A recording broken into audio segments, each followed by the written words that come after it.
काय झालं? ब्रश पाहिजे. चाल तिकडे नुसतं रील्स बघत बसते. हे पाहिजे ते पाहिजे. अभ्यास करायला नको काय नको.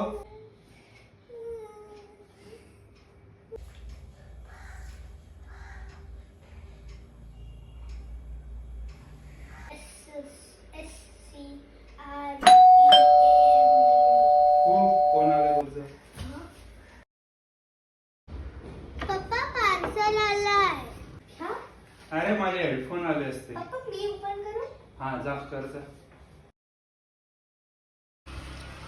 वाव